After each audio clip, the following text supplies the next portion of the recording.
Hare Krishna devotees எல்லாருக்கும் வணக்கம்.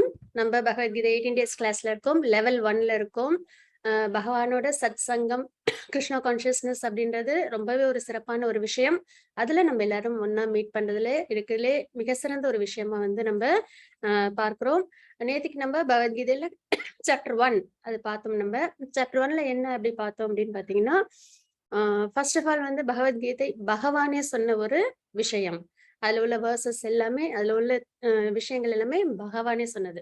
மத்த எல்லா விஷயங்களும் பாத்தீங்கன்னா மத்த புராணங்கள், இதிகாசங்கள் எல்லாமே பாத்தீங்கன்னா ஒருத்தவங்க பகவானை பத்தி சொல்லியிருப்பாங்க இல்லைங்களா? ஆனா பகவத்கீதை மட்டும் யாரு சொன்னது அப்படின்னு பாத்தீங்கன்னா பகவானே சொன்னது. அதனாலேயே நம்ம அதை வந்து எந்த ஒரு சந்தேகமும் இல்லாம, எந்த ஒரு அவநம்பிக்கையும் இல்லாம முழுமையா நம்பி நம்ம பகவான் நம்மளுக்கு சொன்ன ஒரு விஷயத்த நம்ம அவசியம் ஃபாலோ பண்ணணும் அப்படின்ற ஒரு விஷயத்த பார்த்தோம். அதுக்கப்புறம் பகவான் சொன்ன விஷயம் பகவத்கீதை அப்படின்றது ஒரு விஷயமா இருக்கு. அதை யார் மூலியமா கேட்கிறது அப்படின்றதும் ரொம்பவே ஒரு முக்கியமான ஒரு விஷயம். நம்ம எல்லாரும் சொன்னது, எல்லாரும் யாரோ சொன்னாங்க பகவத்கீதையை பத்தி ஒரு லெக்சர் கொடுத்தாங்க அப்படின்னு சொன்னா நம்ம அதை வந்து அவசியம் நம்ம வந்து கேட்க கூடாது. அதுக்கு காரணம் இருக்கு. எதனால அப்படின்னு பாத்தீங்கன்னா, பகவான் சொன்ன தாத்பரியத்தோட எல்லாரும் சொல்லுவாங்க அப்படின்றது அர்த்தம் இல்ல. ஏன்னா நடுவுல நடுவுல என்ன ஆகும் அப்படின்னு பாத்தீங்கன்னா, அவங்களோட சொந்த கருத்துக்களை அதுல சேர்த்து விடுறதுக்கு வாய்ப்புகள் இருக்கு இல்லைங்களா? அதனால எப்பயுமே நம்ம வந்து உம் இந்த மாதிரி ஸ்பிரிச்சுவலான விஷயத்தையும் நம்ம வந்து என்ன பண்ணணும், முக்கியமா ஸ்பிரிச்சுவல் விஷயங்கள், வேதங்கள், நம்மளோட சாஸ்திரங்கள், இதெல்லாம் வந்து எல்லாரும் சொல்றாங்க அப்படின்னு சொல்லி நம்ம வந்து அவங்க பின்னாடி போகாம நம்ம என்ன பண்ணணும் அப்படின்னு பாத்தீங்கன்னா, பரம்பரையில நம்ம கேட்கணும். பொதுவா பரம்பரை அப்படின்னு பாத்தீங்கன்னா 4 இருக்கு. அதுல வந்து பிரம்ம சம்பிரதாயம், ஸ்ரீ சம்பிரதாயம், ருத்ர சம்பிரதாயம், குமார சம்பிரதாயம் அப்படின்னு 4 இருக்கு. அந்த 4 பரம்பரையில வர ஆச்சாரியர்கள்ட்ட இருந்து நம்ம டிவோஷனல் விஷயங்கள் எல்லாத்தையும் நம்ம தெரிஞ்சுக்கணும் அப்படின்றதுதான் தாத்பரியம். எதனால அப்படின்னு பாத்தீங்கன்னா, இந்த 4 சம்பிரதாயமுமே எப்பயுமே வந்து பகவான் சொன்ன விஷயத்த அப்படியே அவங்களோட தலைமுறைகள் தலைமுறைகளுக்கு கொண்டு போவாங்க. சரிங்களா? அவங்களோட சொந்த கருத்துக்களை இதுல என்னைக்குமே அவங்க வந்து ஆட் பண்ணவே மாட்டாங்க. பகவான் சொன்ன கருத்துக்களை அப்படியே கொண்டு வருவாங்க சந்ததிகளுக்கு. அதனால எப்பயுமே இந்த 4 சம்பிரதாயத்துல ஒரு சம்பிரதாயத்தை நம்ம எப்பயுமே என்ன பண்ணணும், ஃபாலோ பண்ணணும் அப்படின்றதான் நம்ம பார்க்கிறோம். அதுல இஷ்கான் ஃபாலோ பண்றது என்ன அப்படின்னு பாத்தீங்கன்னா பிரம்ம சம்பிரதாயம். பகவான் கிருஷ்ணர் பிரம்மாவுக்கு தன்னோட நாலேஜ கொடுக்குறாங்க. பிரம்மா மூலியமா நாரதர் அப்படியே வரிசையா அது என்ன ஆகும் அப்படி பாத்தீங்கன்னா டிசிபிள்ஸ் வழி அது அப்படியே ஃபாலோ ஆகிட்டே வரும் அப்படின்றது ஒரு முக்கியமான ஒரு விஷயம். நம்ம வேற யாரையாவது நம்ம ஃபாலோ பண்ணோம் அப்படின்னா என்ன ஆகும் அப்படின்னு பாத்தீங்கன்னா, நம்ம சரியான டெஸ்டினேஷனுக்கு நம்மளால போக முடியாது. என்னைக்குமே நம்ம ஒருத்தவங்களை ஃபாலோ பண்றோம் அப்படின்னாலே அவங்க கண்டிப்பா கரெக்டானவங்களா இருக்கணும் இல்லைங்களா? அப்பதான் நம்ம போய் சேர வேண்டிய இடத்துக்கு நம்மளால சேர முடியும். பக்தி சேவை அப்படின்றத நம்ம எப்பவுமே இந்த 4 சம்பிரதாயத்துல ஒரு சம்பிரதாயத்தோட நம்ம கனெக்ட் பண்ணி நம்ம வந்து தெரிஞ்சுக்கணும் அப்படின்றது ஒரு முக்கியமான ஒரு விஷயம். இப்ப பாத்தீங்கன்னா, அதனால பகவத்கீதை ஆஸ் இட் இஸ் அப்படின்னு வந்து இஷ்கான்ல இருக்கும். அதுக்கு என்ன அர்த்தம் அப்படின்னு பாத்தீங்கன்னா, பகவத்கீதைய அதோட சாராம்சம் மாறாம அதே மாதிரி பகவான் சொன்ன அர்த்தத்தோட இருக்கிறதுனால தான் அப்படி நம்ம சொல்றோம். அதுக்கப்புறம் பாத்தீங்கன்னா, அர்ஜுன விஷாத யோகம் அப்படின்றத நம்ம வந்து பார்த்தோம். அர்ஜுன விஷாத யோகம் அப்படின்றது அர்ஜுனரோட கவலை அப்படின்றத நம்ம பார்த்தோம் இல்லைங்களா? அப்போ அர்ஜுனருக்கு ஒரு கவலை இருக்கு. அந்த கவலை வந்து பகவான் எப்படி போக்குறாங்க அப்படின்றதுதான். இது பகவத்கீதைன்றது பகவானுக்கும் அர்ஜுனருக்கும் நடந்த ஒரு சம்பாஷணை, கான்வர்சேஷன். சரிங்களா? உரையாடல். அப்போ அர்ஜுனரோட கவலைய பகவான் எப்படி போக்குறாங்களோ அதே மாதிரிதான் கலியுகத்துல நம்மளோட மனம் வந்து என்னது, குருட்சேத்திர களம் மாதிரி எப்பயுமே ஆஹ் எப்பயுமே இப்படி ஒரு போர்க்களமாட்டம் இருக்கும். அதுல தர்மத்துக்கும் அதர்மத்துக்கும் எப்பயுமே நம்மளுக்கு என்ன இருக்கும், ஒரு போட்டி இருந்துகிட்டே இருக்கும். அப்போ நம்மளுக்கு எது சரி தப்புன்னு தெரியாம இருப்போம் இல்லைங்களா? அப்போ நம்ம பகவான் சொன்ன பகவத்கீதை உபதேசங்களை நம்ம வாழ்க்கையில நம்ம கடைபிடிக்கும் பொழுது நம்மளால என்ன பண்ண முடியும், சரியான மார்க்கத்துல நம்ம வாழ்க்கையை நம்ம வாழ முடியும். அதனாலதான் இது மேன்வல் அப்படின்னு சொல்றோம். நம்ம ஹியூமன் பீயிங்கான மேன்வல். ஒரு மனிதனும் தெரிஞ்சுக்க வேண்டிய ஒரு விஷயம், தன்னோட வாழ்க்கையை நம்ம எப்படி வாழணும் அப்படின்னு தெரிஞ்சுக்கிட்டு வாழறதுதான் சிறந்த ஒரு விஷயமா இருக்கும். அதனால பகவத்கீதையில பகவான் சொன்னபடிக்கு நம்ம வாழ்க்கையை வாழணும் அப்படின்றதை நம்ம வந்து பார்த்தோம். அப்போ அர்ஜுனருக்கு கவலை இருந்தது இல்லைங்களா? என்னென்ன கவலை இருந்தது அப்படின்னு பார்த்தோம்னா, அவங்களுக்கு கம்பேஷன் ஒண்ணு வந்து என்ன அப்படின்னு பார்த்தோம்னா, எல்லார் மேலயும் கருணை இருந்தது. ஏன்னா வந்து அவங்களோட ஃபேமிலி மெம்பர்ஸ், ரிலேட்டிவ்ஸோட அவங்க வந்து போர் பண்ணணும் அப்படின்ற ஒரு பட்சத்துல அவங்களுக்கு என்ன ஆயிடுது, மனம் ரொம்ப சோர்வடையுது. அவங்களுக்கு எப்பயுமே கருணை உள்ளவங்க இல்லைங்களா? ஏன்னா 3 குணங்கள் நம்ம நேத்திக்கு பார்த்தோம். சத்துவகுணம், ரஜோகுணம், தமோகுணம். அதுல அர்ஜுனர் எப்பயுமே சத்துவகுணத்துல இருக்கிறவங்க. அப்ப சத்துவகுணத்துல உள்ளவங்களுக்கு இயல்பாவே கருணை இருக்கும். அதனால அவங்களுக்கு ரொம்பவே எல்லாருக்கும் கஷ்டம் இருக்குமே போர்ல அப்படின்ற ஒரு கஷ்டம். அதனால நான் போர் பண்ண மாட்டேன் அப்படின்னு சொல்லியிருந்தாங்க. அதுக்கப்புறம் போர் பண்றதுனால எந்த ஒரு சந்தோஷமும் வரப்போறதில்ல. எல்லாரும் மரணிப்பாங்க. அப்புறம் நெறைய சேதமாகும். இதுல என்ன சந்தோஷம் இருக்க போகுது? அதனால ஒரு சந்தோஷமும் இருக்க போறதில்லையே அப்படின்னு சொல்லி அது ஒரு விஷயம். அதுக்கப்புறம் பார்த்தீங்கன்னா சின்ஃபுல் ஆக்டிவிட்டீஸ். அதாவது போர் பண்றதுனால நெறைய பேர் இறப்பாங்க. அதுக்கான அ பாபங்கள் நம்மள வந்து சேருமே. இப்ப அவங்க தான் தர்மம் தெரியாம அதர்ம வழியில போறாங்க அப்டின்னா, அவங்க கூட நம்மளும் போகணுமா? அதனால நம்மளுக்கு பாபம் தானே வந்து சேரும் அப்டின்னு சொல்லி அதுக்கு ஒரு காரணத்துக்காகவும் அவங்க வருத்தப்பட்டாங்க. போர் பண்ண மாட்டேன்னு சொன்னாங்க. அதுக்கப்புறம் பார்த்தீங்கன்னா, என்ன சொல்லியிருந்தாங்க? ஃபேமிலி ட்ரெடிஷன் பாதிக்கப்படும் அப்டின்றத நம்ம பார்த்தோம். இல்லைங்களா? ஏன்னா வந்து ஒவ்வொரு வீட்டில இருந்தும் ஆண், மகன் போயிருப்பாங்க. அவங்க போர்ல இறந்து போயிட்டாங்கன்னா, அவங்க குடும்பத்த காப்பாத்துறதுக்கு யாரும் இருக்க மாட்டாங்க. சரிவர கலாச்சாரத்த ஃபாலோ பண்றதுக்கும் வழிகாட்டுதலா யாரும் இருக்க மாட்டாங்க. அதனால அவங்களோட ஃபேமிலி ட்ரெடிஷன் பாதிக்கப்படும். அதுக்கப்புறம் இன்டெசிஷன் எப்பயுமே வந்து ம் அ நம்மளுக்கு ஒரு அ ஏன்னா மனிதனுக்கு 4 குறைபாடுகள் உண்டு. அதாவது நம்மளுக்கு வந்து எப்பயுமே சென்சஸ் வந்து பெர்ஃபெக்ட்டா இருக்காது. கரெக்ட்டான விஷயத்த நம்மளோட சென்சஸ் நம்மளுக்கு சொல்லுமா அப்படின்னா, கிடையாது. அதுக்கு ஒரு லிமிட்டேஷன்ஸ் இருக்கு. அதே மாதிரி பார்த்தீங்கன்னா, இல்யூஷன். புரிதலும் நம்மளுக்கு வந்து எல்லாத்துலயும் கரெக்ட்டா புரிஞ்சுக்கிறோம்னா, கிடையாது. சில இடத்துல நம்மளுக்கு புரிதலும் புரியாத மாரியும் இருக்கும் இல்லைங்களா? அதுக்கப்புறம் சீட்டிங் ப்ரொபன்சின்னு சொல்லுவோம். ஆ அ எல்லாருமே நல்லவங்களா தான் இருப்போம். ஆனா, அந்த சந்தர்ப்பம் வரும்போது என்ன ஆயிடும்? நம்ப சில இடத்துல ஏமாத்துற சூழ்நிலையில நம்ம இருப்போம். அந்த இடத்துல பண்ணிடுவோம். அதுக்கப்புறம் மிஸ்டேக். நம்ப எப்பயுமே தவறுகள் செய்வோம் இல்லையா? யாருமே தவறு செய்யாம வாழ்க்கைய வாழறதில்ல. எல்லாருமே ஒரு சில இடத்துல நம்ம தவறுகள் செஞ்சிருக்கோம் இல்லைங்களா? அப்ப இந்த 4 குறைபாடுகளும் இருக்கு. அப்படின்ற பட்சத்துல நம்மளுக்கு எப்பயுமே டெசிஷன் எடுக்கிறதுல ஒரு குழப்பம் ஏற்படும் இல்லைங்களா? அந்த மாரி அர்ஜுனருக்கும் அந்த மாயத்திரை ஆக்சுவலா அர்ஜுனர் வந்து பியூர் டிவோட்டி. ஆனா அவங்களுக்கு பகவான் வந்து நமக்கெல்லாம் கலியுகத்துல மக்கள் எல்லாம் வந்து நற்கதி அடையணும் அப்படின்றதுக்காக பகவத்கீதைய அர்ஜுனருக்கு மாயத்திரைய குடுத்து, அவங்களுக்கு உபதேசம் பண்ணதன் மூலியமா நமக்கு குடுத்துருக்காங்க. அப்போ அந்த இன்டெசிஷன் போர் பண்ணணுமா? கூடாதா? அவங்களுக்கு ஒரு இன்டெசிஷன் இருந்தது இல்லைங்களா? முடிவெடுக்க முடியாத ஒரு நிலையில இருந்தாங்க இல்லைங்களா? அப்போ அந்த ஒரு காரணமும் கூட. அதுக்கப்புறம் பகவானோட உரையாடல கேட்டு, அ உபதேசங்கள கேட்டு அவங்க போர் பண்ண ஆரம்பிக்கிறாங்க. அப்படின்றத நம்ம நேத்திக்கு பார்த்தோம். இன்னைக்கு பார்த்தீங்கன்னா, பகவத்கீதை 2வது சாப்டர் நம்ம பார்க்கிறோம்.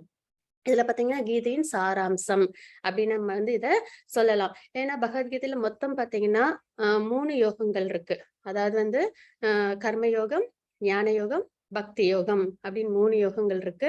அந்த 3 யோகம் பத்தியும் என்ன சொல்லியிருப்பாங்கன்னா, இந்த 2ண்ட் சாப்டர்லயும் 18த் சாப்டர் கடைசி சாப்டர்லயும் பகவான் வந்து சொல்லியிருப்பாங்க.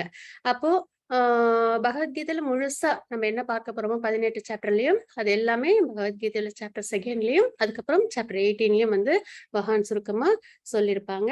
அதனால தான் இதை வந்து நம்ம வந்து கீதையின் சாராம்சம் அப்படிங்கிறது 2ண்ட் சாப்டர் நம்ம சொல்லுறோம். அப்போ இந்த 2ண்ட் சாப்டர்ல என்ன இருக்கு அப்படின்றத நம்ம பார்ப்போம். பார்த்தீங்கன்னா, இப்ப நம்ம 1 ஹவர் கிளாஸ் அப்படின்னு சொல்லிட்டு பார்க்கறதுனால எல்லா ஸ்லோகங்களையும் நம்மளால கவர் பண்ண முடியாது. இப்ப பகவத்கீதையில 2ண்ட் சாப்டர் பார்த்தீங்கன்னா 72 ஸ்லோகாஸ் இருக்கும். 72வும் எடுக்கணும் அப்படின்னா, கண்டிப்பா ரொம்ப நேரம் ஆகும் இல்லைங்களா? அதனால முக்கியமான ஸ்லோகங்கள நம்ம பார்ப்போம். ஆ ம் இன் டெப்த்தா வந்து நீங்க லெவல் 2, லெவல் 3, லெவல் 4 போகும்போது உங்களுக்கு நல்லபடியா எல்லா விஷயங்களும் தெரிய வரும். ஹரே கிருஷ்ணா லலிதா மாதாஜி பிரணாம். நான் படிக்கட்டா? ஆ பிரேயர் சொல்றீங்களா மாதாஜி? சொல்லட்டுமா? சொல்லுங்க. ஹரே கிருஷ்ணா. ஓம் அஜ்ஞானதிமிராந்தஸ்ய ஞானாஞ்சனசலாகயா சக்ஷுர உன்மிலிதம் येन தஸ்மை ஸ்ரீ குரவே நமः. ஸ்ரீ चैतन्यमनोभीष्टं स्थापितं येन भूतले स्वयं रूप कदा मह्यं ददाति सुपदान्तिकम्. वन्देऽहं श्रीगुरो श्रीयुतपदकमलं श्रीगुरून् वैष्णवांश्च श्रीरूपं साग्रजातं सहगणरघुनाथान्वितं तं सजीवं सात्वैदं सावधूतं परिजनसहितं कृष्णचैतन्यदेवं श्रीराधा कृष्णपादालसह गणललिता श्रीविशाखान्वितां च हे कृष्ण करुणा सिन्धो दीनबन्धो जगत्पते गोपेशा गोपिका कान्ता राधाकान्ता नमोऽस्तुते। कांचन गौरंगी राधे वृंदावनेश्वरी वृषभानुसुते देवी प्रणमामि हरिप्रिये। वाञ्छकल्पतरुभ्य च कृपा सिन्धुभ्य च पतितानां पावनेभ्यो वैष्णवेभ्यो नमो नमः। नमो विष्णुपादाय कृष्णप्रेतस्य भूतले श्रीमते भक्तिवेदान्त स्वामिनिति नामिने। नमस्ते सरस्वती देवी गौरवाणी प्रसारिणे निर्विशेष शून्यवादी वस्तस्य देशधारिणे। श्री कृष्ण चैतन्य प्रभु नित्यानंदा श्री अद्वैत गदाधरा श्रीवासादि गौरभक्त वृंदा। हरे कृष्ण कृष्ण कृष्ण हरे हरे हरे राम राम राम हरे हरे। हरे कृष्ण कृष्ण कृष्ण हरे हरे हरे राम राम राम हरे हरे। हरे कृष्ण कृष्ण कृष्ण हरे हरे हरे राम राम राम हरे हरे। ओम नमो भगवते वासुदेवाय। हरे Krishna. Hare Krishna Mataji. Thank you Mataji. Hare Krishna. Mataji 7.7. ओम श्री परमात्मने नमः। अथ द्वितीयोऽध्यायः। कर्पण्यदोषोपहत स्वभाव पृच्छामि त्वां धर्म सम्मूढचेता यच्छ्रेयसान् निश्चितं ब्रूहि तन्मे शिष्यस्तेऽहं शाधि मां त्वां प्रपन्नम्। हरे कृष्णा। ஹரே கிருஷ்ணா. இப்ப பாத்தீங்கன்னா நம்ம வந்து முக்கியமான ஸ்லோகம் இது பகவத்கீதையில 2.7. இது என்ன இந்த ஸ்லோகத்துல இருக்கு அப்படின்னு பாத்தீங்கன்னா, அர்ஜுனர் வந்து பகவான் கிட்ட சரணாகதி அடைகிறாங்க. சரிங்களா? அவங்க 2 பேருக்குமான உறவு என்ன அப்படின்னு பார்த்தோம்னா நட்பின் மூலியமான உறவு. சரிங்களா? இப்ப பாத்தீங்கன்னா பகவானோட 5 விதமான பேசிக்கா 5 விதமான ரசம் நம்ம அதாவது ரசாஸ் அது வந்து நம்ம வந்து வச்சுக்கலாம். அதாவது என்ன அப்படின்னு பாத்தீங்கன்னா சாந்த ரசம் அப்படின்னு சொல்லுவாங்க. அதுக்கப்புறம் வந்து தாசிய ரசம். ஹனுமான் இருக்காங்க இல்லைங்களா, அவங்க வந்து தாசிய ரசம். பகவானுக்கு எல்லா சேவைகளும் பகவான் நினைச்ச மாத்திரத்துல அவங்களுக்கு தேவையான சேவைகளை அவங்க பண்ணுவாங்க. அதுக்கப்புறம் சாக்கிய ரசம். சாக்கிய ரசம் அப்படின்றது அர்ஜுனருக்கும் கிருஷ்ணருக்குமான உறவு, நட்பின் மூலியமான உறவு. பகவானோட நம்ம இந்த மாதிரி என்ன உறவுகள் வேணாலும் நம்ம வந்து வச்சுக்கலாம் அப்படின்றதுதான். ஆக்சுவலா நம்ம எல்லாருக்குமே இந்த மாதிரி ஒரு உறவு பகவானோட உண்டு. ஆக்சுவலா நம்ம எல்லாரும் பகவான் கிட்ட இருந்தா வந்திருக்கோம் இல்லைங்களா?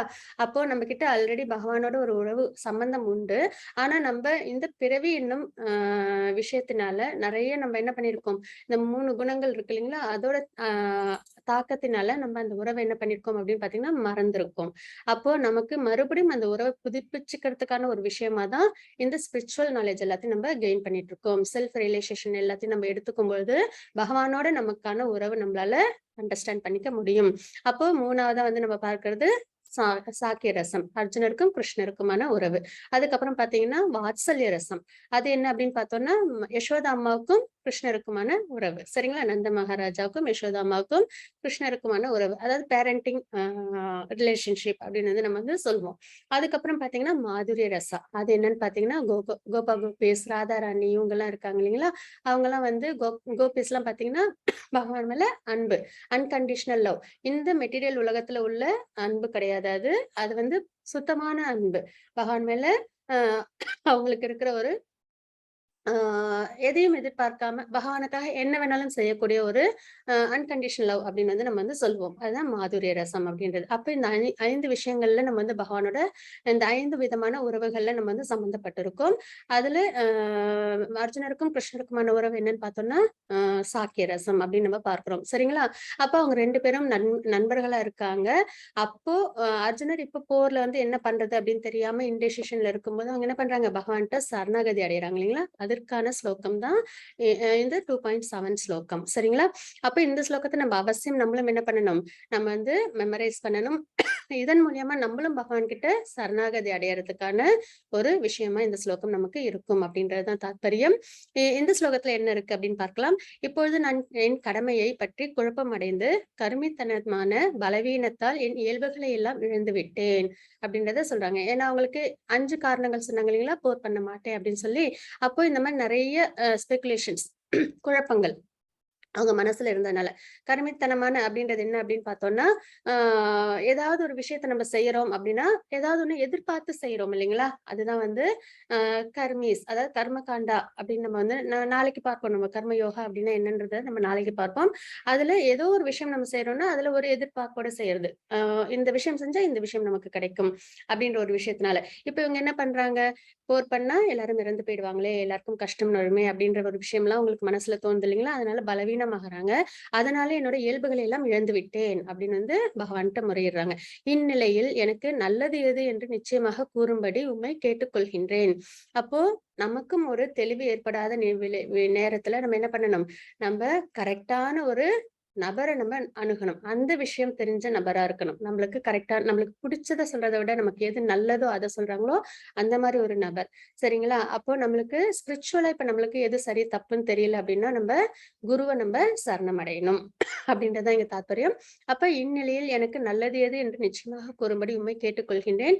இப்பொழுது உம்மிடம் சரணமடைந்த சீடன் நான். அருள் கூர்ந்து எனக்கு அறிவுரை கூறுவீராக. இதுல இன்னொரு விஷயமும் என்ன அப்டின்னு பார்த்தீங்கன்னா, ஹம்பிள்னஸ்.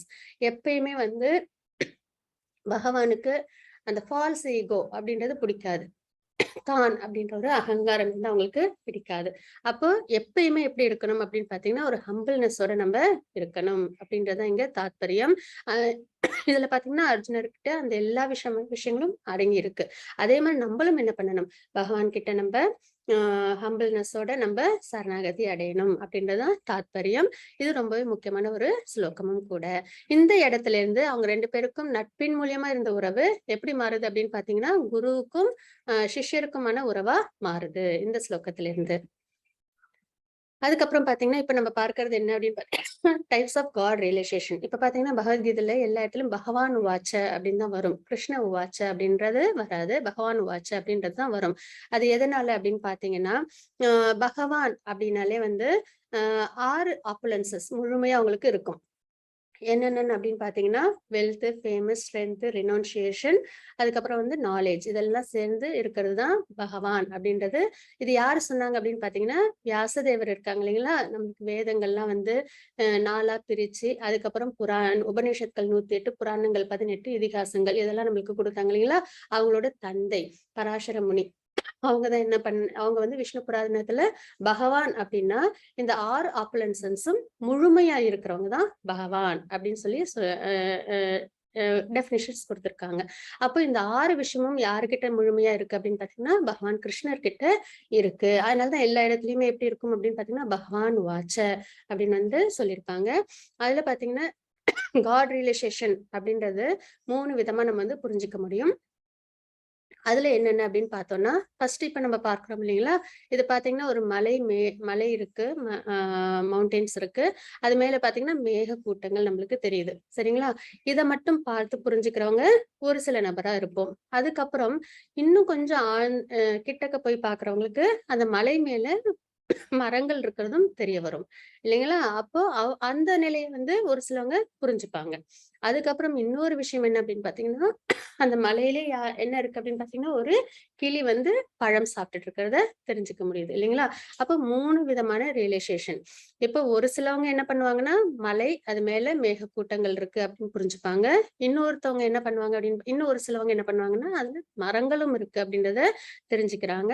அதுக்கப்புறம் பார்த்தீங்கன்னா, அந்த மரத்துல ஒரு கிளியும் இருக்கு, பழங்களும் எடுத்துக்குது அப்படின்றது. அப்ப இதுல மேலோட்டமா பார்த்தவங்களுக்கும், அதுக்கப்புறம் இன்னும் கொஞ்சம் ஆழ்ந்து சிந்திச்சவங்களுக்கும், முழுமையா பார்த்தவங்களுக்கும் கண்டிப்பா வித்தியாசம் இருக்கு இல்லைங்களா? இப்ப முழுமையா பார்த்தவங்க தான் எல்லாம் தெரிஞ்சவங்களா இருப்பாங்க.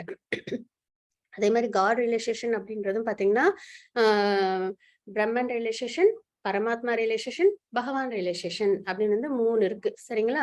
பிரம்மன் ரியலைசேஷன் அப்படின்றது என்ன அப்படின்னு பார்த்தோம்னா, ஒளி வடிவமா பகவான வழிபடுற முறை அப்படின்றது தான் பிரம்மன் ரியலைசேஷன். அதே பரமாத்மா ரியலைசேஷன் அப்படின்றது பகவான மனசுல நிலைநிறுத்தி, பகவானோட உருவத்த மனசுல நிலைநிறுத்தி தியானம் செய்றாங்க இல்லைங்களா? அது வந்து பரமாத்மா ரியலைசேஷன். அதே பகவான் ரியலைசேஷன்றது பகவான ஆ டிவோஷனல் சர்வீஸ் மூலியமா, பக்தி சேவை மூலியமா திருப்திப்படுத்துறவங்க அப்படின்றதுதான் அர்த்தம். பகவான முழுமையா டிவோஷனல் சர்வீஸ் பண்ணும்போது தான் பக்தி சேவை மூலியமா நம்ம என்ன பண்ண முடியும்? பகவான முழுமையா நம்மளால புரிஞ்சுக்க முடியும் அப்படின்றது தான் அங்க தாத்பரியம். இப்ப பார்த்தீங்கன்னா, இதுக்கு ஒரு அனாலஜியும் குடுத்திருக்காங்க. என்ன அப்படின்னு பார்த்தோம்னா, சூரியன் இருக்கு இல்லைங்களா? சூரியனோட ஒளி கதிர்கள மட்டும் பார்த்துட்டு இதுதான் சூரியன் அப்படின்னு வந்து நினைச்சுக்கலாம். ஏன்னா அதுவும் சூரியன் கிட்ட இருந்து தான் வந்திருக்கு. அந்த ஒளியும் யாருகிட்ட இருந்து தான் வந்திருக்கு? சூரியன் கிட்ட இருந்து தான் வந்திருக்கு. அப்ப சூரியனோட சம்பந்தப்பட்டதுதான். ஆனா ஒளிய மட்டும் தெரிஞ்சுக்கிறவங்க பிரம்மன் ரியலைசேஷன்.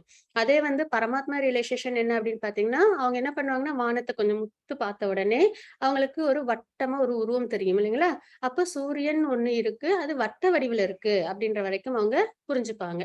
அதே பகவான் ரியலைசேஷன் எப்படி அப்படின்னு பாத்தீங்கன்னா, அதே சூரியன் எர்த்ல இருந்து எவ்வளவு தூரத்துல இருக்கு, அதோட வெப்பநிலை என்ன, அது எந்த அளவு வேகத்துல சுத்துது, அது எதனால செய்யப்பட்டிருக்கு அப்படின்றதெல்லாம் அவங்க புரிஞ்சுக்கிறாங்க இல்லைங்களா?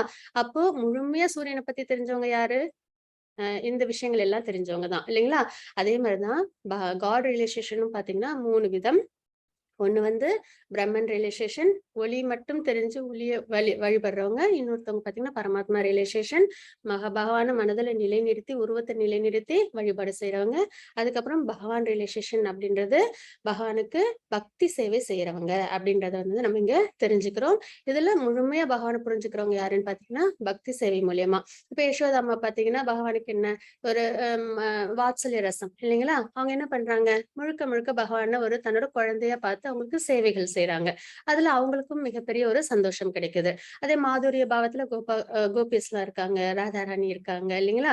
அதே மாதிரி இது சாக்கிய ரசத்துல அஹ் அர்ஜுனன் இருக்காங்க. அப்போ இந்த மாதிரி முழுமையா பகவானோட சம்பந்தப்பட்டு அவங்களோட ஒரு உறவு முறை ஏற்படுத்தி அவங்க கூட பழகும் போது, அதாவது இதெல்லாம் வந்து எப்போன்னா பக்தியில நல்ல நிலையில வரப்போ ஸ்பிரிச்சுவலா நல்ல ப்ராக்ரஸ் ஆகும்போது, இப்ப அர்ஜுனர் இருக்காங்க இல்லைங்களா? அப்போ நம்மளுக்கும் என்னது, பகவான் கிட்ட ஒரு நல்ல ஒரு உறவு உண்டு அப்படின்றது நம்ம எல்லாருமே நம்ம தெரிஞ்சுக்க வேண்டிய ஒரு விஷயம்.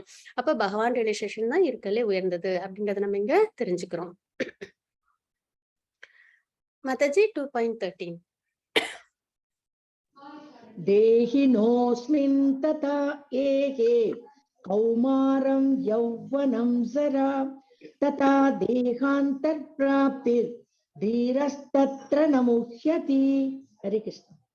ஹரே கிருஷ்ணா. தேகத்தை உடையவனின் உடல் சிறு வயது, இளமை, முதுமை என்று கடந்து செல்வதைப் போல ஆத்மா மரணத்தின் போது வேறு உடலுக்கு மாற்றம் பெறுகிறது. புத்தியுடையவர்கள் இது போன்ற மாற்றத்தால் திகைப்பதில்லை அப்படின்றத நம்ம இங்க பார்க்கிறோம். அதாவது என்னன்னா, ஃபர்ஸ்ட் கம்பேஷன், கருணையினால என்ன பண்ணாங்க, அர்ஜுனர் வந்து போர் பண்ண மாட்டேன் அப்படின்னு வந்து சொன்னாங்க இல்லைங்களா? இப்ப பகவான் அதுக்கான பதில்களை கொடுத்துட்டு இருப்பாங்க. இந்த ஸ்லோகத்துல இருந்து பாத்தீங்கன்னா என்னென்ன இருக்கும் அப்படின்னு பாத்தீங்கன்னா, அவங்க 5 விஷயத்துக்காக நான் போர் பண்ண மாட்டேன்னு சொன்னாங்க இல்லைங்களா? அதுக்கான பதில்களை பகவான் வந்து கொடுத்துட்டு இருப்பாங்க. இப்ப பாத்தீங்கன்னா இந்த இந்த 2.11ல இருந்து 2.30 வரைக்கும் உள்ள ஸ்லோகங்கள்லாம் பாத்தீங்கன்னா, நான் உடல் அல்ல ஆத்மா அப்படின்ற ஒரு விஷயத்த பகவான் வந்து சொல்லுவாங்க. அதாவது ஸ்பிரிச்சுவல் நாலேஜ்ல நம்ம ஃபர்ஸ்ட் தெரிஞ்சுக்க வேண்டிய ஒரு விஷயம். இப்போ ஒரு ஸ்கூலுக்கு ஒரு குழந்தை போகுது அப்படின்னா ஏபிசிடி படிக்கும் இல்லைங்களா? அதுதான் பேஸ். அதை வச்சு அது என்ன பண்ணும், நல்லபடியா வாழ்க்கையில நல்ல நிலைக்கு வரும் இல்லைங்களா? நல்ல படிப்புலாம் படிச்சு. அதே மாதிரி நம்ம இப்ப ஸ்பிரிச்சுவல் லைஃப்ல நம்ம தெரிஞ்சுக்க வேண்டிய ஒரு விஷயம் என்ன அப்படின்னு பாத்தீங்கன்னா, நான் இந்த உடல் அல்ல ஆத்மா அப்படின்ற ஒரு விஷயம் தான் நம்ம தெரிஞ்சுக்கணும். அந்த ஆத்மாவோட தன்மை என்ன அப்படின்றதுதான் பகவான் வந்து இந்த ஸ்லோகங்கள்ல சொல்லியிருப்பாங்க. இதுல நம்ம ஒரு சில ஸ்லோகங்கள் தான் பார்க்கிறோம். ஏன்னா லெவல் 1ன்றதுனால 1 மணி நேரம் தான் கிளாஸ்ன்றதுனால நம்ம பார்க்கிறோம். அதுல பாத்தீங்கன்னா ஆத்மா எப்படி இருக்கும் அப்படின்னு பாத்தீங்கன்னா சச்சித்தானந்தம், அதுதான் ஆத்மாவோட நிலைப்பாடு. சரிங்களா? எப்பயுமே எட்டர்னல், நித்தியமானது. அதுக்கு அழிவுன்றதே கிடையாது அப்படின்றத நம்ம தெரிஞ்சுக்கிறோம். அதுக்கப்புறம் பாத்தீங்கன்னா நாலேஜ், ஃபுல் ஆஃப் நாலேஜ். அதுதான் வந்து அதாவது சத்துன்றது எட்டர்னல், நித்தியமானது. எப்பயுமே அதுக்கு அழிவுன்றதே கிடையாது. ஆத்மான்றது நித்தியமானதுன்றதை நம்ம தெரிஞ்சுக்கிறோம். அதுக்கப்புறம் வந்து சித் அப்படின்றது ஃபுல் ஆஃப் நாலேஜ். நாலேஜ்னா என்னன்னா, பகவானுக்கு நம்ம சேவை செய்யறாங்க அப்படின்ற ஒரு விஷயம். செல்ஃப் ரியலைஸ்டா இருக்கிறது, அந்த மாதிரி இருக்கிறது ஆத்மாவோட நேச்சர். அதுக்கப்புறம் என்ன அப்படின்னு பாத்தீங்கன்னா ஆனந்தம், சச்சித் ஆனந்தம், பிளிஸ், அதாவது பரமானந்த நிலை. எப்பயுமே ஆத்மாவுக்கு துக்கம் அப்படின்றதே கிடையாது.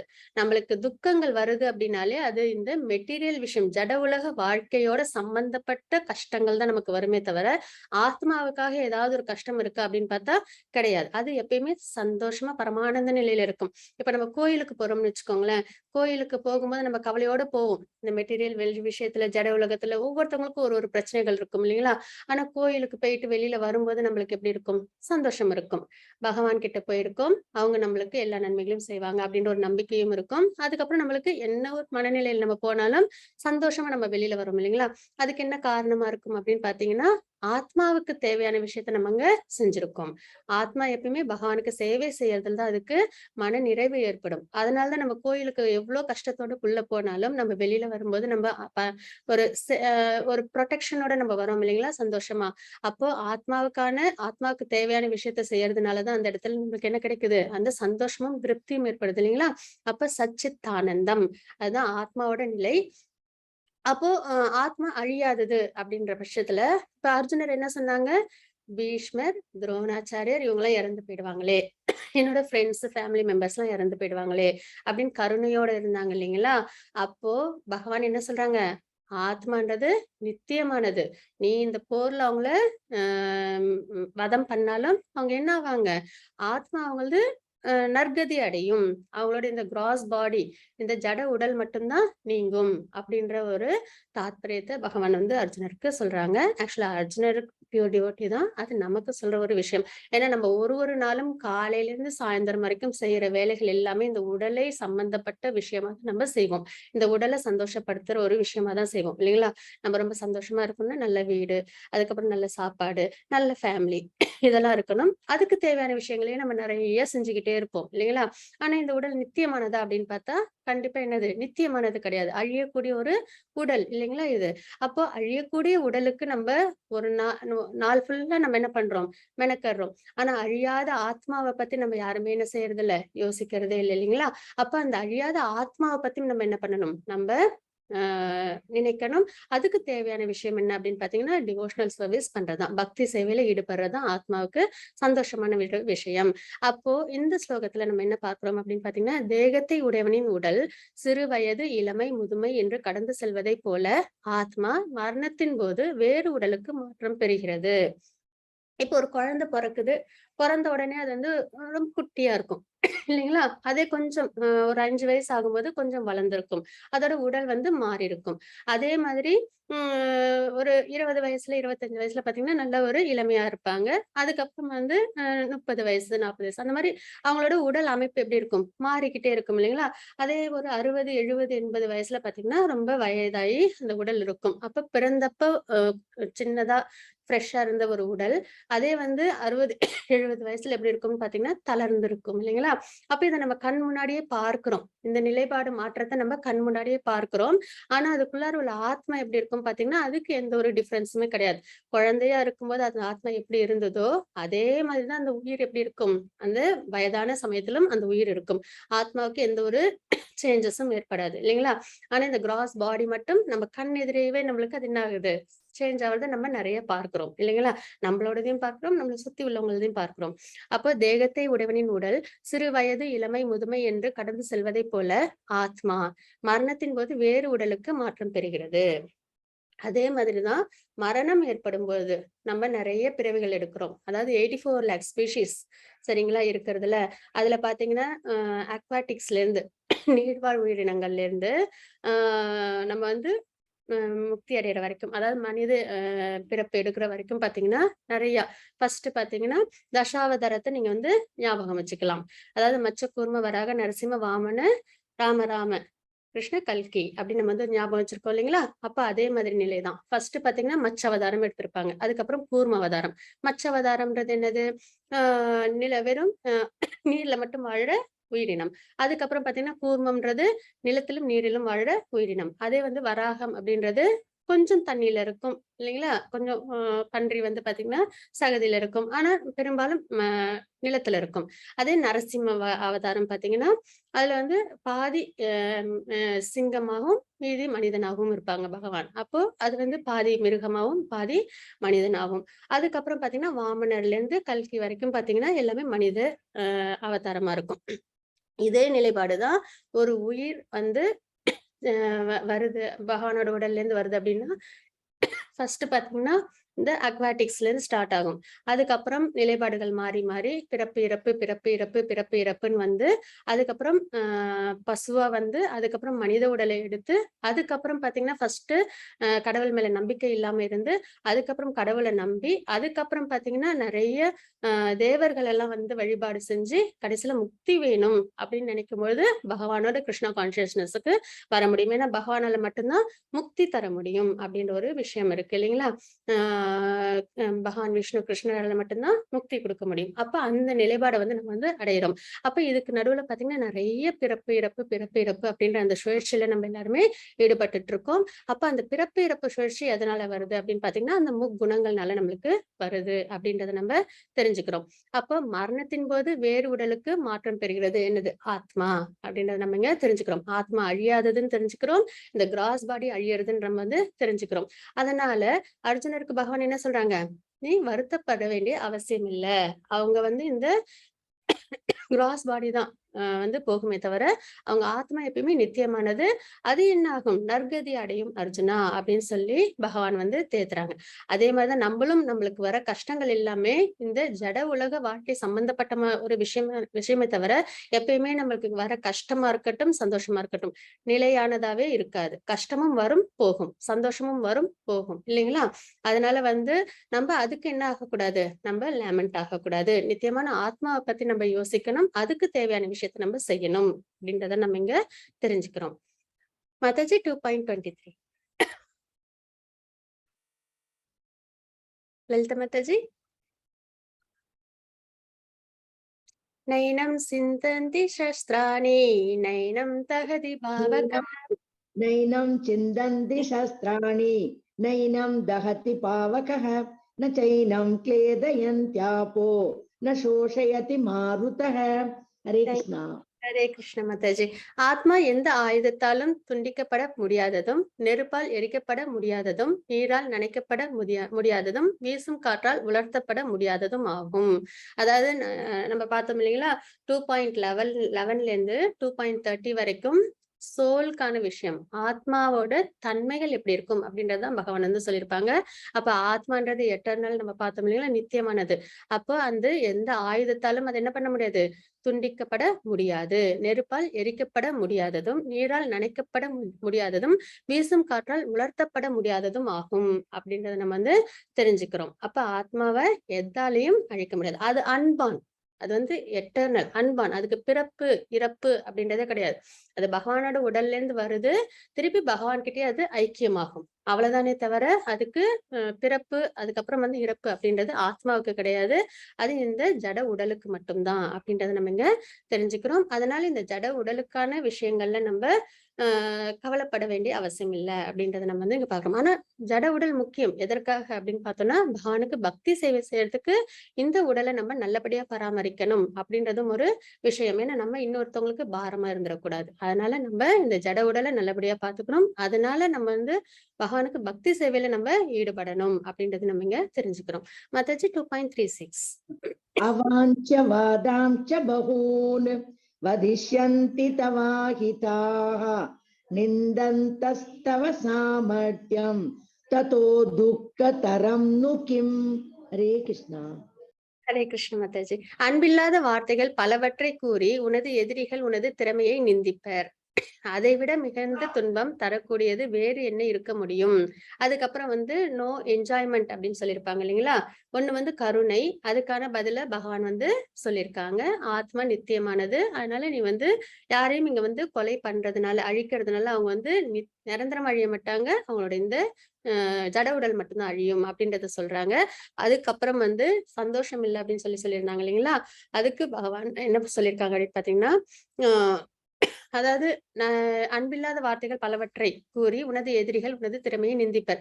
அர்ஜுனர் சிறந்த போர் வீரர் இல்லைங்களா. எல்லாத்துலயுமே த பெஸ்டா இருப்பாங்க. அர்ஜுனன் வந்து குணத்திலயும் சரி திறமையிலும் சரி எல்லாத்துலயுமே அவங்க எப்படி இருப்பாங்க, பக்தனாவும் சரி அதாவது த பெஸ்டா இருப்பாங்க. எல்லாத்துலயுமே எந்த ஒரு குறைபாடும் இல்லாத ஒரு மனிதனா அவங்க இருந்தாங்க. அப்ப இப்ப அவங்க போர் பண்ண மாட்டேன்னு சொல்லிட்டா எத்தனை பேர், அதாவது அவங்களோட ஆப்போசிட்ல உள்ள அவங்களோட டீம் ஆப்போசிட் டீம்ல அதாவது கௌரவர்கள் எல்லாரும் பயத்தினாலதான் போர் விட்டு போயிட்டாங்கன்னு சொல்லுவாங்களே தவிர கருணையினால போர் பண்ணல அப்படின்னு சொல்லி யாருமே அக்செப்ட் பண்ண மாட்டாங்க. நம்மளெல்லாம் பார்த்து அவங்களுக்கு பயம் வந்துடுச்சு, அதனால போர் பண்ணாம போயிட்டாங்க. அப்போ உண்மையான திறமை உள்ளவங்களுக்கு அது என்ன பண்ணும், கண்டிப்பா வலிக்கும் இல்லைங்களா? அப்போ அததான் இங்க வந்து பகவான் சொல்றாங்க, அன்பில்லாத வார்த்தைகள் பலவற்றை கூறி உனது எதிரிகள் உனது திறமையை நிந்திப்பர், அதை விட மிகுந்த துன்பம் தரக்கூடியது வேறு என்ன இருக்க முடியும் அப்படின்றத அர்ஜுனர் கிட்ட கேக்குறாங்க. மத்தஜி 2.37. हतो वा प्राप्स्यसि स्वर्गं जित्वा वा भोक्ष्यसे महीम् तस्मादुत्तिष्ठ कौन्तेय युद्धाय कृतनिश्चयः. हरे कृष्ण. குந்தியின் மகனே, போர்க்களத்தில் நீ கொல்லப்பட்டால் ஸ்வர்க்கத்தை அடையலாம், வெற்றி பெற்றால் இவ்வுலகினை அனுபவிக்கலாம், எனவே உறுதியுடன் எழுந்து போர் புரிவாயாக அப்படின்றது வந்து பகவான் இங்க சொல்லியிருக்காங்க. ஏன்னா அவங்க எனக்கு சந்தோஷம் கிடைக்காதுன்னு சொன்னாங்க இல்லைங்களா? 2வது காரணமா நோ என்ஜாய்மெண்ட் அப்படின்னு சொல்லியிருந்தாங்க. அப்ப பகவான் என்ன சொல்றாங்க, தர்மத்துக்காக போர் பண்றாங்க. இப்ப அர்ஜுனர் வந்து தன்னோட சொந்த சந்தோஷத்துக்காக, தனக்கு ராஜ்யம் கிடைக்கணும், தனக்கு எல்லா செல்வங்களும் கிடைக்கணும் அப்படின்னு நினைச்சு அவங்க போர் பண்ணல. இப்ப யாருக்காக அவங்க போர் பண்ண போறாங்க, தர்மத்துக்காக, பகவானுக்காக அவங்க போர் பண்ண போறாங்க இல்லைங்களா? அப்போ அதுவும் ஒரு சத்திரியனோட பிரிஸ்கிரைப் டியூட்டி என்னது, தர்மத்தை காக்கணும் அப்படின்றதுதான். ராஜ்யத்துக்கு ப்ரொடெக்ஷன் கொடுக்கணும், தன்னோட கிங்டம் அவங்க பத்திரமா பாத்துக்கணும், அதுல தர்மத்துக்காக அவங்க வந்து போராடணும் அப்படின்றதுதான் ஒரு சத்திரியனோட கடமை இல்லைங்களா?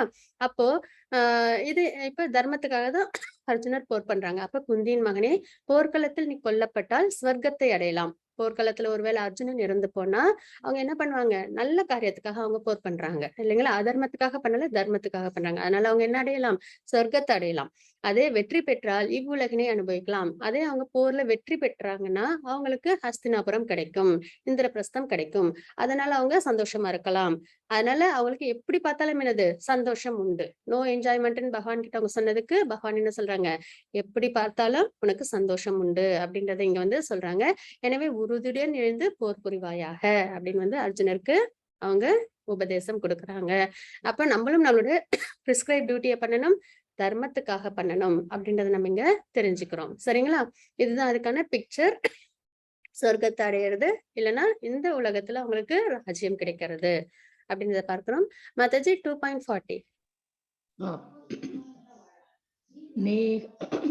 नेहाभिक्रमनाशोऽस्ति प्रत्यवायो न विद्यते स्वल्पमप्यस्य धर्मस्य त्रायते महतो भयात्. हरे कृष्ण. ஹரே கிருஷ்ணா. இம்முயற்சியில் குறைவோ இழப்போ இல்லை, இவ்வழியில் சிறிது முன்னேற்றமும் மிக பயங்கரமான பயத்திலிருந்து ஒருவனை காக்கும் அப்படின்றத நம்ம பார்க்கிறோம். இது பதில் 3 என்ன அப்படின்னு பாத்தீங்கன்னா, சின்ஃபுல் ரியாக்ஷன் அப்படின்னு சொல்லியிருந்தாங்க. எனக்கு இந்த போர் பண்றதுனால பாவம் வந்து சேரும், அவங்கதான் அதர்மம் பண்றாங்கன்னா நானும் அவங்க கூட சேர்ந்து பண்ண மாட்டேன் அப்படின்னு சொன்னாங்களே, அதனால எனக்கு பாவம் வந்து சேரும்னு பயந்தாங்க இல்லைங்களா? அதுக்கு பகவான் என்ன சொல்றாங்க அப்படின்னு பாத்தீங்கன்னா, இம்முயற்சியில், என்ன முயற்சி, தர்மத்துக்காக.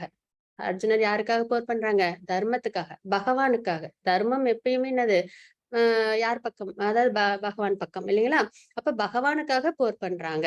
அப்போ இம்முயற்சியில் குறைவோ இழப்போ இல்லை. பகவானுக்காக செய்யற டிவோஷனல் சர்வீஸ்ல குறைவோ இழப்போ கிடையாது, தர்மத்துக்காக செய்யற விஷயத்துல குறைவோ இழப்போ கிடையாது. ஏன்னா பகவான் கிருஷ்ணரை ஒரு டீமன், ஒரு அசுரன் வந்து தவம் பண்ணி வரம் வாங்கினதா எந்த இடத்துலயும் நம்மளோட ஸ்கிரிப்சர்ல பார்க்க முடியாது. அப்போ ரஜோகுணம் தமோகுணம் உள்ளவங்க என்ன பண்ண மாட்டாங்க, பகவான் கிருஷ்ணர் அவங்களால நெருங்க முடியாது. யாரால மட்டும் நெருங்க முடியும், தர்ம வழியில உள்ளவங்களால மட்டும்தான் பகவான் கிருஷ்ணரை நெருங்க முடியும்.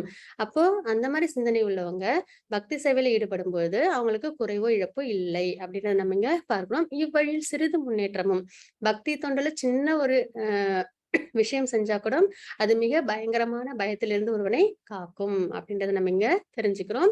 அதுக்கு எக்ஸாம்பிளா பாத்தீங்கன்னா விபீஷணன் என்ன பண்ணாங்க, ராவணனோட தம்பி.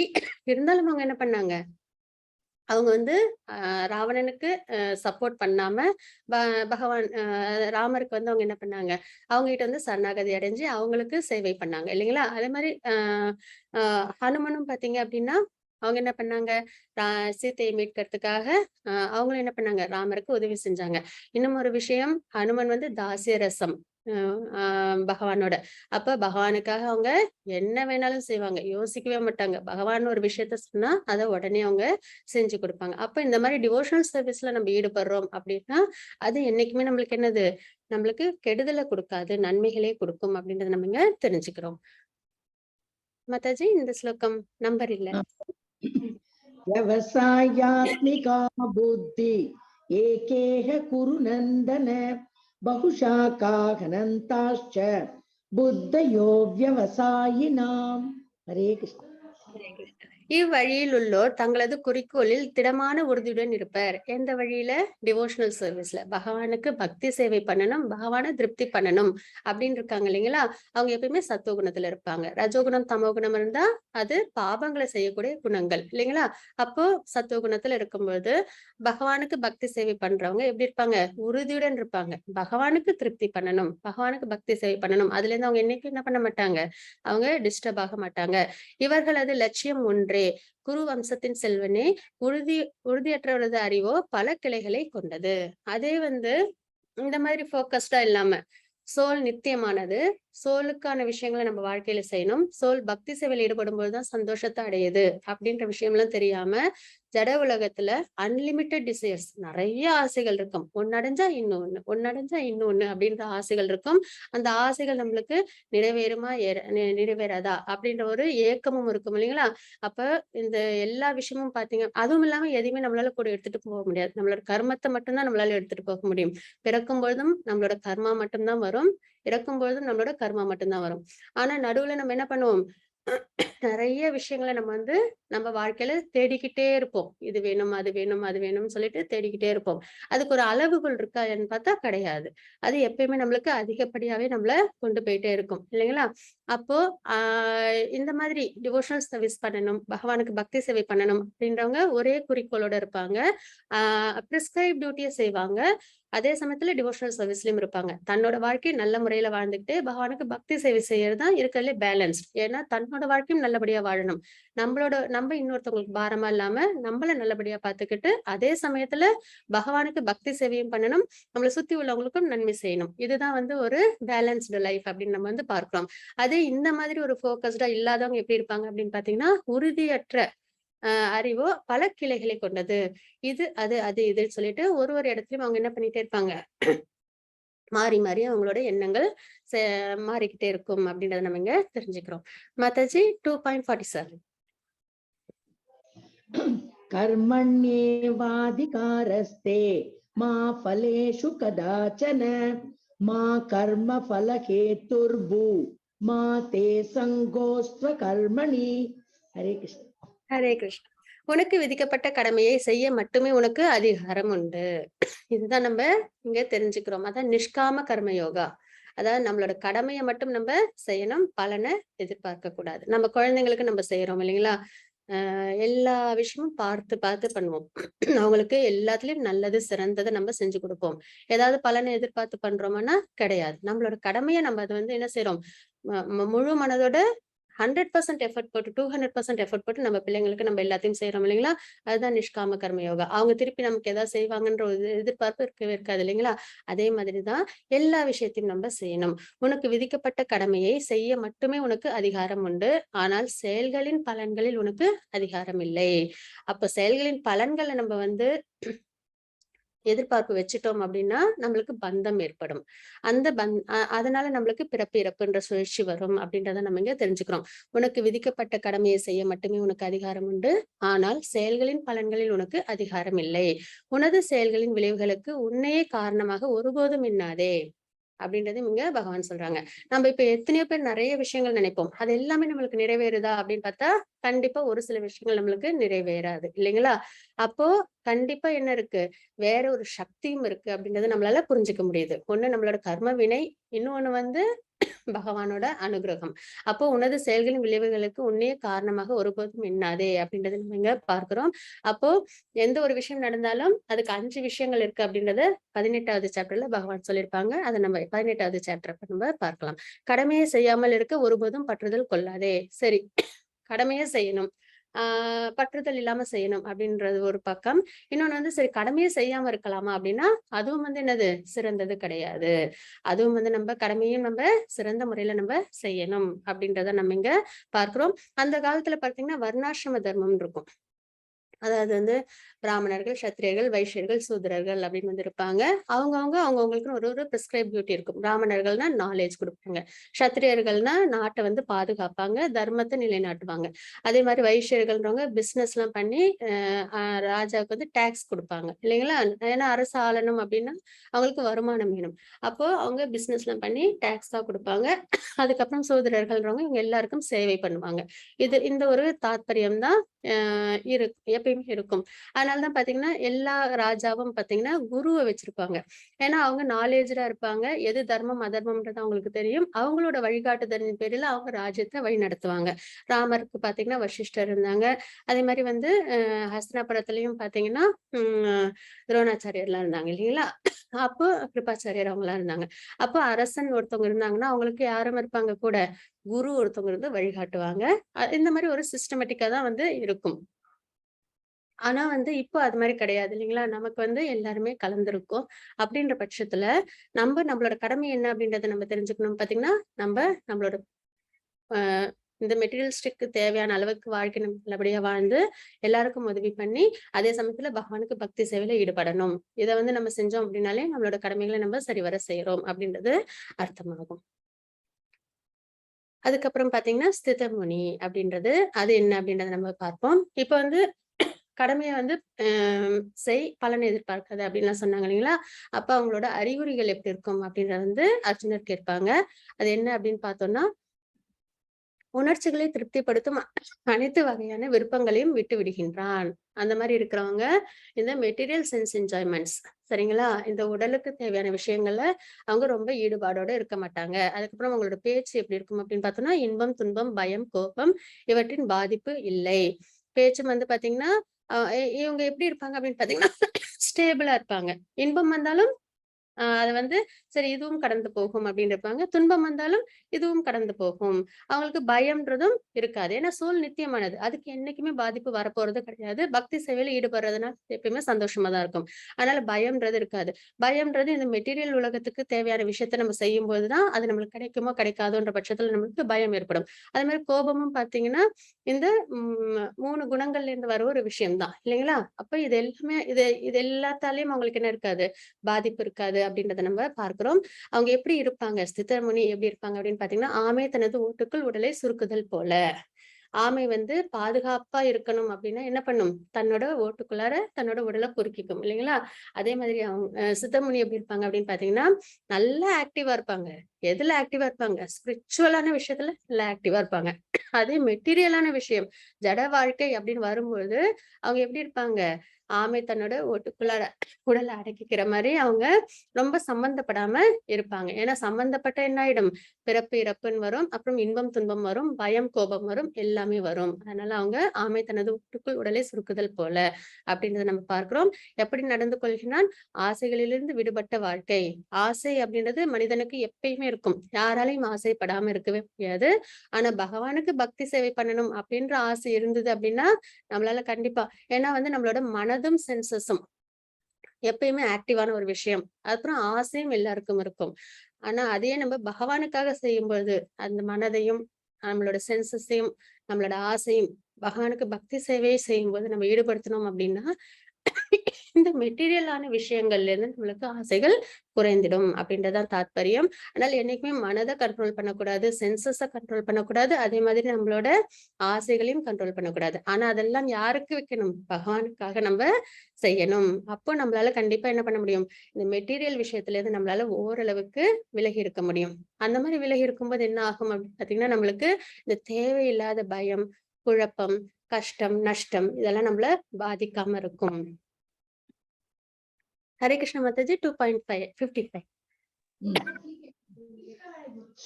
श्रीभगवानुवाच प्रजहाति यदा कामान् सर्वान् पार्थमनोगतान् आत्मन्येवात्मना तुष्ट स्थितप्रज्ञस्तदोच्यते. हरे कृष्ण. ஹரே கிருஷ்ண மாதாஜி. புருஷோத்தமர் ஐய முழுமுதற் கடவுள் கூறினார், பார்த்தனே, எப்பொழுது ஒருவன் தமது மன கற்பனையினால் எழும் புலனுணர்ச்சிக்கான எல்லா ஆசைகளிலும் துறந்து தூய்மையடைந்த மனதுடன் தன்னில் திருப்தி அடைகின்றானோ, அப்பொழுது அவன் தெய்வீக உணர்வில் நிலை பெற்றவனாக அறியப்படுகின்றான் அப்படின்றத நம்ம இங்க பார்க்கிறோம். சரிங்களா? ஏன்னா இது பாத்தீங்கன்னா இங்க பகவான் என்ன சொல்லியிருக்காங்க, எப்போது ஒருவன் தமது மன கற்பனையினால், மனசுல ஏற்படுற கற்பனைகள் இருக்கு இல்லைங்களா, எழும் உணர்ச்சிகளுக்கான எல்லா ஆசைகளும் துறந்து, அதாவது ஜட உலகத்துல சம்பந்தப்பட்ட விஷயங்கள், நியாயமான ஆசைகள்னா தப்பு கிடையாது. அதர்மம் பண்ணணும், சத்துவகுணத்துல ஓகே, ஆனா பாபம் பண்ணியாவது நம்ம சந்தோஷமா இருக்கணும்னு நினைக்கிறாங்க இல்லைங்களா, அதுதான் தப்பு. சரிங்களா? அப்போ மன கற்பனையால் எழும் புலனுணர்ச்சிக்கான எல்லா ஆசைகளும் துறந்து தூய்மையடைந்த மனதுடன் தன்னில் திருப்தி அடைகின்றானோ, தூய்மையடைந்த மனம்ன்றது சத்துவகுணம். அப்போ தன்னில் திருப்தி அடைகிறாங்க. எதுல? ஆத்மாவில திருப்தி அடைகிறாங்க.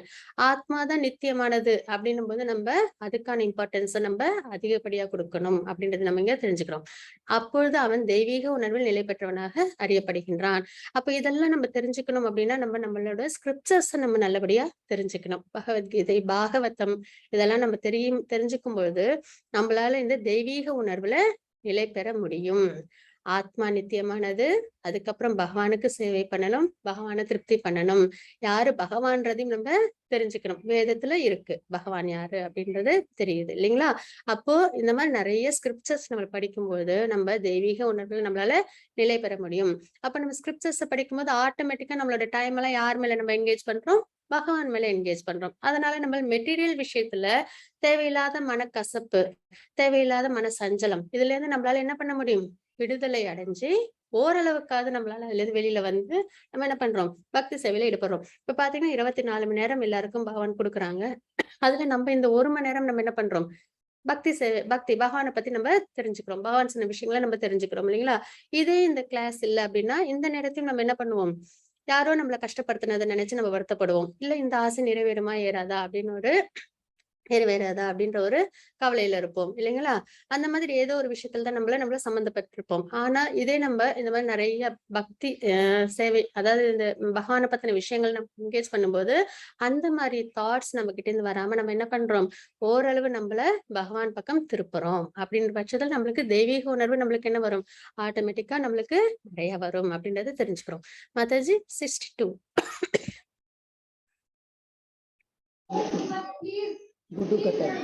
ध्यायतो विषयान् पुंस संगस्तेषुपजायते संगात् संजायते काम कामात् क्रोधोऽभिजायते. हरे कृष्णा. ஹரே கிருஷ்ணா.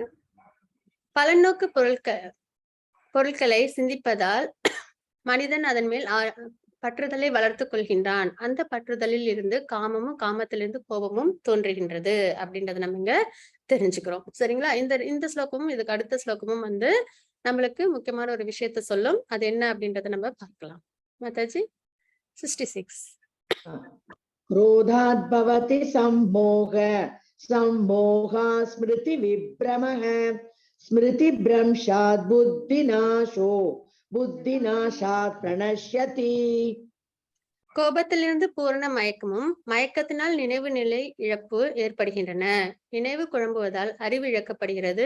அறிவு இழக்கப்பட்டவுடன் ஒருவன் மீண்டும் ஜட வாழ்க்கையில் வீழ்கின்றான் அப்படின்றத நம்ம இங்க பார்க்கிறோம். இந்த 2 ஸ்லோகமும் ரொம்பவே முக்கியமான விஷயம். ஏன்னா நம்ம எதனால நம்ம கஷ்டப்படுறோம் அப்படின்றத இந்த 2 ஸ்லோகத்திலையும் நம்ம தெரிஞ்சுக்கலாம்.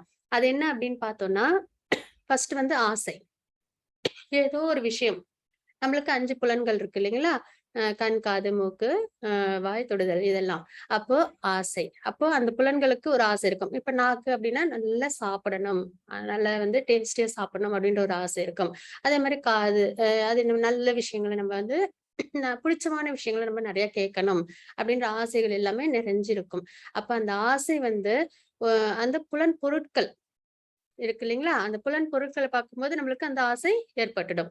அப்போ அந்த ஆசை நம்மளுக்கு கிடைக்கல அப்படின்னா என்னவா மாறும்? அது கோபம்.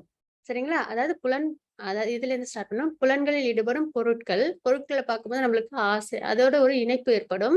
அப்போ நம்ம அந்த ஒரு ஆசை ஏற்படும். அந்த ஆசை நம்ம நிறைவேறாத பட்சத்துல நம்மளுக்கு கோபம் ஏற்படும். அந்த கோபம் என்ன ஆகும் அப்படின்னு பாத்தீங்கன்னா மாயையா இருக்கும். அதாவது மயங்கிய நிலை. அது கிடைக்கலன்ன உடனே நம்மளால அதை ஏத்துக்கவே முடியாது இல்லைங்களா? என்னடா நம்ம இப்படி ஆசைப்பட்டோமே அது நம்மளுக்கு கிடைக்காம போச்சு அப்படின்னு நம்மளுக்கு மனசுல என்ன ஆயிடும், ஒரு நிலை ஸ்டேபிளா இருக்காது, நிலை தடுமாற்றம் ஏற்படும். அப்ப நினைவு குழம்பிய நிலை, அறிவிழப்பு. எப்பயுமே கோபம் வந்துட்டாலே என்ன ஆயிடும், நம்மளோட அறிவு வந்து இழந்துருவோம் இல்லைங்களா? என்ன பேசுறோம் தெரியாது, எப்படி நடந்துக்கிறோம் தெரியாது. எல்லாரையும் வந்து நம்ம கஷ்டப்படுத்துவோம். நம்மள சுத்தி உள்ளவங்களையும் நம்ம கஷ்டப்படுத்துவோம், நம்மளும் நம்ம கஷ்டப்படுத்திப்போம் இல்லைங்களா? அப்ப அறிவிழப்பு. அப்ப அந்த அறிவிழப்பு ஏற்பட்டுச்சு அப்படின்னாலே வீழ்ச்சி. வீழ்ச்சின்னும் போது மறுபடியும் வந்து ஜட உலகத்துல பிறப்பு, இறப்பு அப்படின்ற ஒரு சுழற்சியில நம்ம ஏற்படுறோம். அப்ப எங்க இருந்து ஸ்டார்ட் ஆகுது? எது வந்து நம்மளுக்கு இந்த கஷ்டங்கள குடுக்குது அப்படின்னு பார்த்தோம்னா, புலன்களில் ஈடுபடும் பொருட்கள். அதுதான் வந்து ஸ்டார்ட்டிங் பாயிண்ட். அப்ப நம்ம அந்த விஷயங்கள், எந்த விஷயம் நம்ம ஆசைப்படுறோமோ, அது நல்ல விஷயமா இருக்கணும். அப்படின்றது தான் இங்க நம்ம பார்க்கிறோம். தப்பான விஷயம் அப்படின்னா, அத நம்ப ஆரம்பத்திலேயே அந்த புலன் பொருட்கள நம்ப ஈடுபாடு ஏற்படும்போது அத நம்ப அகற்றி வச்சுக்கணும். அப்ப அந்த மாரி விஷயத்துல நம்ம மைண்டையும் சென்சஸையும் கண்ட்ரோல் பண்ணக்கூடாது. இப்போ ஒரு குழந்தை நல்ல வாலுத்தனம் பண்ணுது. அத போய் நீ அமைதியா ஒரு 5 நிமிஷம் உட்காருன்னு சொன்னா, அதால கண்டிப்பா என்ன பண்ண முடியாது? உட்கார முடியாது. அதே அதுகிட்ட நம்ப ஒரு ஆக்கப்பூர்வமான ஒரு விஷயத்த குடுத்தோம் அப்படின்னா, அது என்ன பண்ணும்? ஒரு டிராயிங் வரைஞ்சு குடு, இல்ல ஒரு பில்டிங் பிளாக்ஸ் குடுத்து அத கட்டிக் குடு அப்படின்னு நம்ம சொன்னோம் அப்படின்னா, அது என்ன பண்ணும்? அதே அடம் பண்ற குழந்தையும் என்ன பண்ணும்? அந்த ஒரு டிராயிங் வரையறதுலயோ, இல்ல அந்த பில்டிங் பிளாக்ஸ் கட்டுறதுலயோ அது தன்னை ஈடுபடுத்திக்கும் இல்லைங்களா? அதே மாதிரி தான் நமக்கும். ஏதாவது தப்பான விஷயத்துல நம்மளுக்கு ஈடுபாடு வருது, ஆசை வருது அப்படின்ற பட்சத்துல அத நம்ம என்ன பண்ணிடணும்? ஆரம்பத்திலேயே இது தவறு அப்படின்றத அத நம்ம ஒதுக்கி வச்சுட்டு, அதே சமயத்துல நம்ம மனதையும், சென்சஸையும் கண்ட்ரோல் பண்ணி இப்ப டிவி பார்க்கக்கூடாதுன்னா பார்க்காமலே நம்மளால இருக்க முடியாது. பார்க்கக்கூடாது, பார்க்கக்கூடாதுன்னு நெனச்சுக்கிட்டே இருப்போம். அடுத்த 1/2 மணி நேரத்துல டிவி பார்ப்போம். இல்லைங்களா? அப்போ அந்த மாரி சென்சஸ கண்ட்ரோல் பண்ணாம, நம்ம அந்நேரத்துல டிவி பார்க்கக்கூடாது அப்படின்னா, நம்ம என்ன பண்ணலாம்? பக்தியில ஏதாவது ஒரு நல்ல ஸ்லோகம் நம்ம வாசிக்கலாம். இல்லன்னா இந்த மாரி நெறைய கிளாஸஸ் நம்ம அட்டெண்ட் பண்ணலாம்.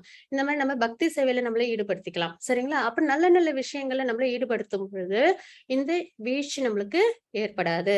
அப்ப புலன்களில் ஈடுபடும் பொருட்கள் பகவானா இருந்தது அப்படின்னா, நம்மளுக்கு வீழ்ச்சி கிடையாது. அதே புலன்களில் ஈடுபடும் பொருட்கள் இந்த ஜட உலகத்துக்கு சம்பந்தப்பட்ட, அதுவும் தப்பான ஒரு விஷயமா இருந்தது அப்படின்னா, நம்மளுக்கு கண்டிப்பா என்ன ஆயிடும்? வீழ்ச்சி ஏற்படும். அதனால பிறப்பு, இறப்பு அப்படின்ற சுழற்சியில நம்ம மறுபடியும் மறுபடியும் தள்ளப்படுவோம். அப்ப நம்ம அதர்மம் பண்ணோம் அப்படின்னாலே ஏன்னா கோபம்னாலே நம்ம கண்டிப்பா அதர்மம் பண்ணியிருப்போம். யாரையாவது கஷ்டப்படுத்துவோம் இல்லைங்களா? நம்மளையும் நம்ம கஷ்டப்படுத்திப்போம்.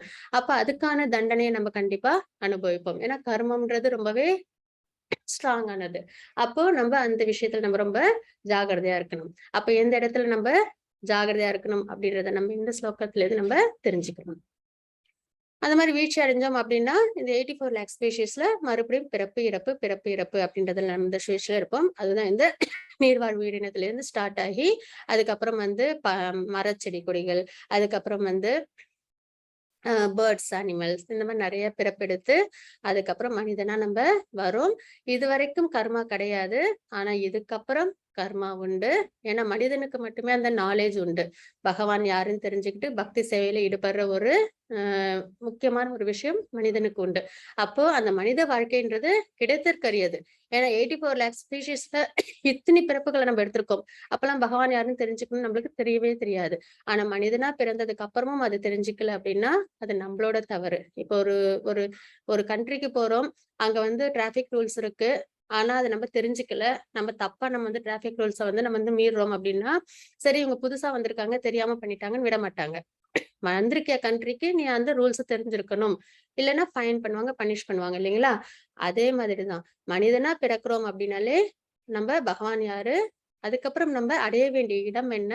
அப்படின்ற விஷயம்லாம் நான் ஏன் இங்க இருக்கேன்? ஏன் எல்லாரும் ஒரே மாரி இல்ல? எல்லாரும் ஏன் வித்தியாசப்படுறோம்? அப்படின்னா, அது அவங்கவங்களோட கர்ம வினையினால வித்தியாசப்படுறோம். அப்படின்ற விஷயத்தெல்லாம் நம்ம தெரிஞ்சுக்கிட்டு, பகவானுக்கு நம்ம பக்தி சேவை செஞ்சு பகவான நம்ம அடையணும். ஏன்னா ஆத்மா நித்தியமானது. அப்ப ஆத்மாவுக்கு தேவையான விஷயத்த நம்ம செய்யணும். இந்த கிராஸ் பாடின்றது டெம்பரவரியானது. அதுக்கான விஷயத்துல ரொம்ப இன்வால்வ் ஆயிட்டே, அதுக்கு தேவையான விஷயத்தையும் நம்ம கவனிச்சுக்கிட்டே இருந்தோம் அப்படின்னா, மறுபடியும் இந்த பிறப்பு, இழப்பு, இறப்பு அப்படின்ற சுழற்சியில நம்ம ஈடுபடுவோம் அப்படின்றத நம்ம இங்க பார்க்கிறோம். இன்னைக்கு இது சாப்டர் 2ல நம்ம எல்லாம் பார்த்தோம். என்னென்ன மாதாஜி முடியுமா? அவசியம் மாதாஜி. ஓம் தத்சதிதி ஸ்ரீமத் பகவத்கீதாசு உபனிஷத்சு பிரம்ம வித்யாயாம் யோக சாஸ்திரே ஸ்ரீ கிருஷ்ணார்ஜுன சம்வாதே சாங்கிய யோகோ நாம द्वितीयोऽध्यायः சர்வம் கிருஷ்ணார்ப்பணமஸ்து. ஹரே கிருஷ்ண மாதாஜி. ஹரே ஹரே கிருஷ்ணா. கிருஷ்ண. தேங்க்யூ மாதாஜி. ஹரே கிருஷ்ணா. ஹரே கிருஷ்ணா. இன்னைக்கு நம்ம பார்த்ததுல என்ன அப்படின்னு பாத்தீங்கன்னா, அர்ஜுனரோட கேள்விகள் இருந்ததுங்க. இரக்கம். அப்போ பகவான் என்ன சொல்றாங்க, நான் உடல் அல்ல, ஆத்மா. ஆத்மா நித்தியமானது. அதனால அந்த கம்பேஷன், இரக்கம் தேவையில்லை. அவங்க கண்டிப்பா என்ன பண்ணுவாங்க, நற்கதி அடைவாங்க. ஆத்மா என்னைக்கும் அழியாதது. இதுதான் நம்மளும் தெரிஞ்சுக்க வேண்டிய ஒரு விஷயம். முக்கியமா ஸ்பிரிச்சுவல்ல நம்ம என்டர் ஆகுறோம் அப்படின்னா இதுதான் நம்ம ஃபர்ஸ்ட் தெரிஞ்சுக்க வேண்டிய ஒரு விஷயம். அதுக்கப்புறம் இன்பமின்மை. அப்ப சொர்க்கம் இல்லைன்னா ராஜ்யம் கிடைக்கும் அப்படின்றது சொல்றாங்க. பாபச் செயல், பக்தி செயல்பாடு என்னைக்கும் பாவம் ஆகாது. ஏன்னா அர்ஜுனர் யாருக்காக போர் பண்றாங்க, தர்மத்துக்காகவும் பகவானுக்காகவும். அதுக்கப்புறம் இருமனம், இன்டெசிஷன்ல இருக்காங்க. எது சரி தப்புன்னு தெரியல. அப்ப திடமான உறுதியுடன் கிருஷ்ணருக்கு சேவை செய்யுங்கள். பகவானுக்கு நம்ம பக்தி சேவை செய்யறதுதான் இருக்கலே சிறந்த ஒரு விஷயம். அப்புறம் ஸ்தித முனி, அதுல வந்து தூய ஆழ்நிலை நினைவில் உள்ள நபர். அதாவது இந்த மெட்டீரியல் விஷயங்கள்ல அவங்க ரொம்ப வந்து ஈடுபட மாட்டாங்க. ஆனா ஸ்பிரிச்சுவல் அவங்க ரொம்ப சிறந்து விளங்குவாங்க. அதுக்கப்புறம் குடும்ப பாரம்பரியம் நசிந்து போதல், வர்ண சங்கரத்தை தடுக்க ஒரு முன்மாதிரியாக இருப்பாயாக அப்படின்றத இங்க நம்ம பார்க்கிறோம். ஹரே கிருஷ்ண கிருஷ்ண கிருஷ்ண ஹரே ஹரே, ஹரே ராம ராம ராம ஹரே ஹரே. வாஞ்சாகல்பத்தரூபஸ்ய கிருபா சிந்து பையவச்ச பதிதானாம் பாவனிபோ வைஷ்ணவோ நமः. அனந்த கோடி வைஷ்ணவ ஜெய். ஸ்ரீல பிரபுபாத் கி ஜெய். ஹரே கிருஷ்ணா.